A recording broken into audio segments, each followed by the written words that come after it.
ఈరోజు మనం నేర్చుకోబోయే పద్యం. ధనము కూడబెట్టి దానంబు చేయక, తాను తినక లెస్స దాచుకోక, తేనెతీగ గూర్చి తెరువరికియ్యదా, విశ్వదాభిరామ వినురవేమ.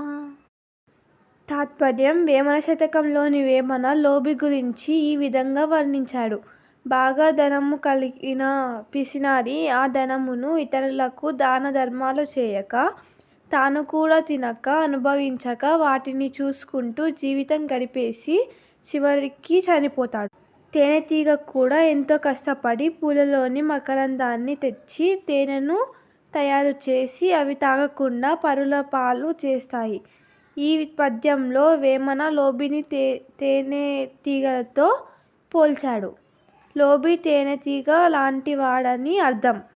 మా వీడియోలు మీకు నచ్చినట్టయితే లైక్, షేర్ చేసుకోండి అండ్ సబ్స్క్రైబ్ చేసుకోండి. Thank you for watching.